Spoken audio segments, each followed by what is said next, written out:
Saludos amigos, buenas noches y bienvenidos una jornada más a este espacio de entrevistas que realizamos, como todos ustedes ya muy bien conocen, aquí en Intraalmería Televisión, siempre tras el informativo. En la jornada de hoy martes nos acompaña el diputado nacional del Partido Popular por la provincia de Almería, Miguel Ángel Castellón. Miguel Ángel, muy buenas noches. ¿Qué tal? Buenas noches. Bienvenido a Intraalmería Televisión. Gracias. Es un placer tenerte con nosotros. Últimamente estoy empezando todas las entrevistas con los últimos datos que hemos conocido del COVID, puesto que la situación está ahí. Nos anunciaban en verano que ya se había acabado con el virus. El Pedro Sánchez, presidente del gobierno, salía a bombo y platillo que ya habíamos acabado con el virus. Ha venido una segunda ola, estamos con unos datos, tenemos unas restricciones. Hoy en Almería 108 personas más han sido contagiadas por el virus del coronavirus, 17 personas en los hospitales más, en la UCI 6 más, 3 fallecimientos. En Andalucía hoy 94 víctimas mortales. Miguel Ángel, esto es una situación que hay que tenerle miedo a esta situación. Bueno, hay algo muy triste en esos datos que has dado, y es que nos acostumbramos a contar muertos y fallecidos como el que cuenta, no lo sé, sí, las bombillas que se ponen en el alumbrado extraordinario de Navidad. Es un hecho cierto que en España han fallecido más de 65.000 personas, se dice pronto, 65.000 españoles en los últimos meses.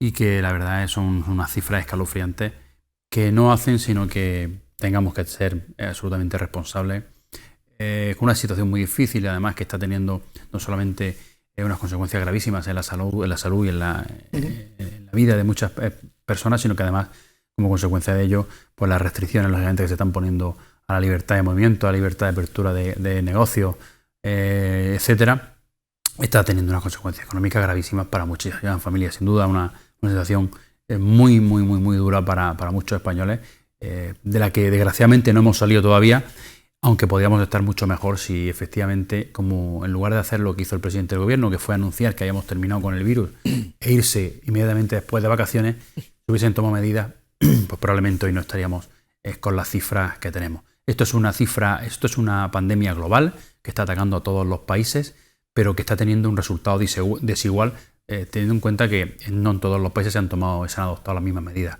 No es normal que España sea líder del mundo en número de muertes por cada 100.000 habitantes y líder del mundo en destrucción económica, en empleos perdidos y en destrucción de nuestra riqueza nacional.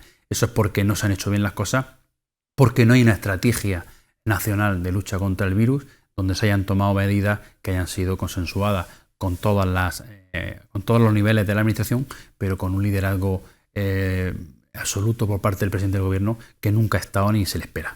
Y además con una situación en la que hemos visto que cuando hay algún tipo de ruido, en este caso, que pueda distorsionar un poco la situación, veíamos el pasado el domingo como una gran caravana de vehículos contra la ley CELA, ahora hablaremos de la ley de educación. Rápidamente sale el presidente del gobierno a una nueva comparecencia ante los medios de comunicación, ya es habitual en él, estar una hora y pico, hablando en este caso de un plan preparado para la vacuna, plan de vacunación. Ni siquiera sabemos qué vacuna es, ni la tenemos todavía en mente, pero ya el gobierno se va a plantear un plan de vacunación para el próximo año. Bueno, toda la gestión de esta crisis ha sido un auténtico caos, un auténtico disparate. Se nos ha mentido en el número de muertos, cuando se dice que hay poco más de 35.000 muertos, en torno entre 30 y 40.000 muertos. Resulta que el Instituto Nacional de Estadística, también dependiendo del gobierno, dice que hay un exceso de fallecimientos con respecto a todos los años anteriores de otros 25 o 30.000 muertos más. Se nos está mintiendo a los españoles. Sí. No se adoptaron las medidas en su día, se permitieron concentraciones de gente cuando había alertas suficientes como para prohibir y restringir los movimientos de las personas, y entonces no se adoptaron por cuestiones políticas y por consideraciones políticas, y eso ha hecho que conjuntamente a que no se hayan adoptado medidas como por ejemplo la obligatoriedad y el control de los movimientos en los vuelos. O sea, no es normal que se cierre la Comunidad de Madrid y que por ejemplo sea más difícil ir desde Getafe a Madrid que desde cualquier país del mundo a Madrid vía aeropuerto. Ha sido toda una descoordinación absoluta, y lo único que efectivamente hemos visto es que cualquier halo de esperanza que hay se utiliza por parte del presidente del gobierno para hacer una autopromoción y autobombo, cuando realmente las cifras no la acompañan. Ya digo, esto sería muy complicado de gestionar por cualquier gobernante del mundo. En todos los países hay muertos. En todos los países hay los sectores económicos están siendo muy afectados, en todos. Esto no le ha tocado solamente a España, las cosas como son. Pero lo que sí es cierto es que España lidera el número de muertos por cada 100.000 habitantes de todo el mundo y es el país en el que más cae la riqueza económica y el empleo como consecuencia de no haber adoptado las decisiones cuando se tenían que haber adoptado. Por tanto, no ha habido test suficientes para los españoles, no ha habido rastreadores suficientes y ahora se nos anuncia un plan nacional de vacunación cuando no sabemos si la vacuna cuándo y dónde va a estar disponible. Y luego, bueno, simplemente decir que primero lo que hay que hacer es intentar salvar la Navidad, saber que hay mucha gente, muchos hosteleros, muchos restauradores, mucha gente que vive del comercio y del turismo, que está pendiente de que su negocio eche la persiana y no la vuelva a abrir jamás de las decisiones que se adopten y como consecuencia de no haber adoptado las decisiones oportunas en materia sanitaria, ahora se están adoptando unas decisiones en materia comercial y de restricción de movimiento de las personas muy duras que están haciendo que mucha gente lo esté pasando muy mal. Hemos visto en las redes sociales cómo ya se vislumbra qué puede ser el plan que puede llevarse a cabo con el tema de la Navidad, como tú bien comentabas. Parece que el gobierno está planteándose tener 6 personas como máximo en Nochebuena, en Nochevieja y hasta la 1 de la tarde, la 1 de la madrugada el tema del toque de queda. Todavía no es real, no es todavía oficial, pero se está barajando esa situación. Bueno, no es oficial y no será oficial hasta que no aparezca en el Boletín Oficial del Estado, porque otra cosa que ha condicionado o que ha definido la gestión política de esta crisis ha sido que se nos decía una cosa en una rueda de prensa por parte del presidente del gobierno que 4 horas después tenían que salir los ministros a contradecirlo y a decir lo contrario de lo que se había dicho y que luego además en un boletín oficial del Estado se decía todo lo contrario de lo que han dicho tanto los ministros como el presidente del gobierno, con lo cual esperaremos a ver cuáles son las decisiones. Yo creo que lógicamente lo primero es la salud de la persona, lo primero si no tenemos salud no vamos a tener cualquier otro tipo de cosa, pero que hay que hacerlo compatible con la actividad comercial en medida de lo posible, hay que intentar compatibilizar y flexibilizar los horarios comerciales y de restauración siempre que lo permitan. Es verdad que en algunos lugares pues está habiendo picos de contagios muy altos y que eso es lo primero que tenemos que intentar preservar entre todos, pero que luego también está la responsabilidad y que sin duda estas navidades van a ser muy difíciles para muchas familias que no se van a poder juntar cuando teniendo en cuenta que es la única ocasión del año en la que puedan estar juntos familiares que por desgracia, bueno, pues a lo mejor el año que viene no tienen la oportunidad de juntarse. Sin duda va a ser muy doloroso, como está siendo muy doloroso toda la gestión de esta pandemia, de esta crisis, para muchísimos españoles.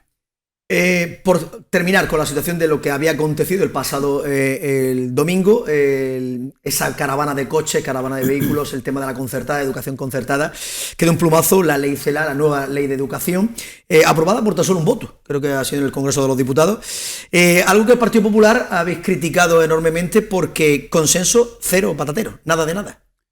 Bueno, algo está fallando en España cuando tenemos una ley educativa cada 5 años de media. En los últimos 40 años, si no me equivoco, son 8 las leyes de educación que se han planteado. Y esto, pues, lógicamente luego tiene las consecuencias que tiene. Somos el país de la OCDE con peores ratios en matemáticas, con un sistema educativo, sin duda, que nos hace ser menos competitivos con respecto a nuestros socios europeos, por ejemplo, en materias como física, como matemáticas, como robótica, como informática, o por supuesto como idiomas. Eso hace que los españoles tengamos menos oportunidades de prosperidad en el futuro en un mundo cada vez más competitivo y más global. Esta ley además ha sido una auténtica puñalada a diversas materias. Primero a la integridad de España como nación, de España como un lugar común en el que todos los españoles somos iguales en obligaciones y en derechos.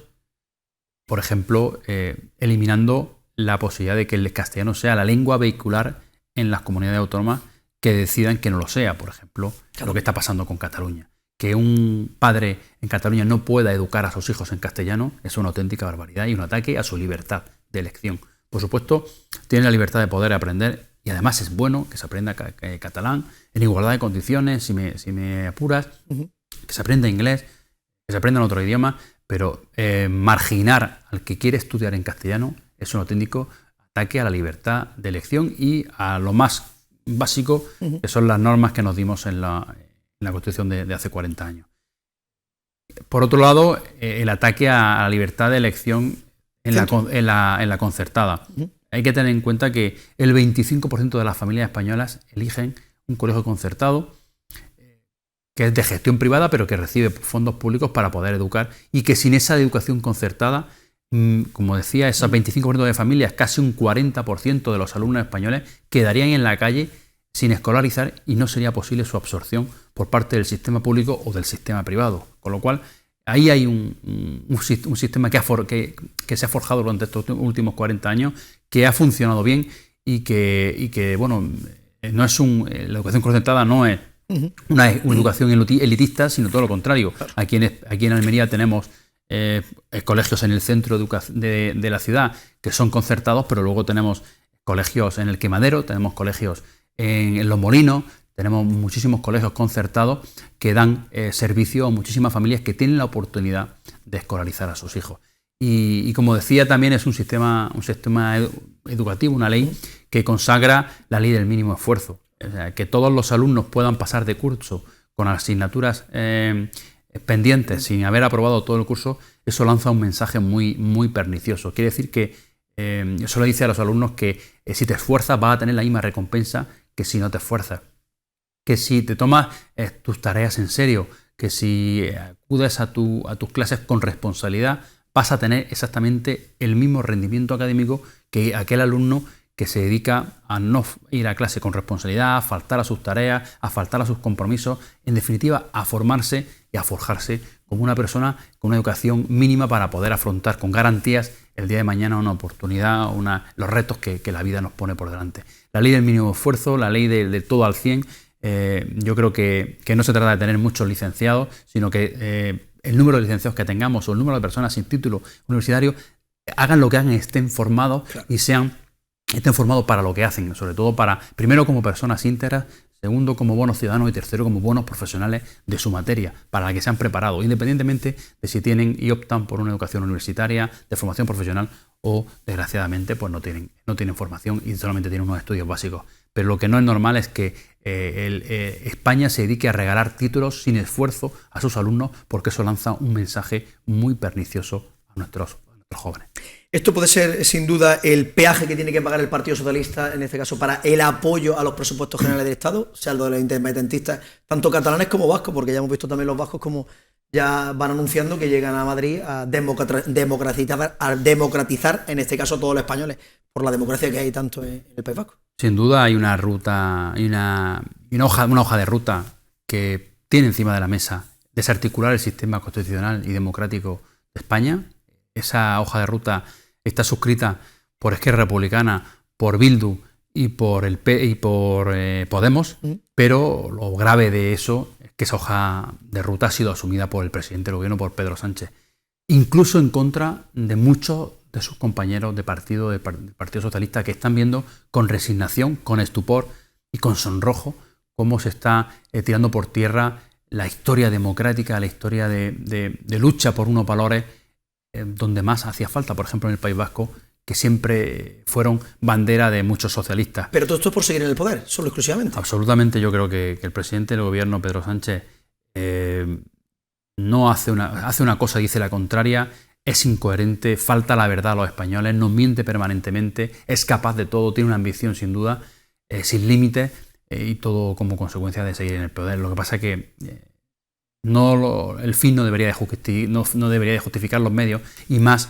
cuando los medios suponen el ataque a la corona, el ataque a España como nación, el ataque a la libertad de prensa, por ejemplo, con la nueva ley que han dicho que con el nuevo organismo que va a vigilar las fake news, la verdad, según quien gobierne, con el peligro que eso tiene, el ataque a la división de poderes, el ataque al poder judicial.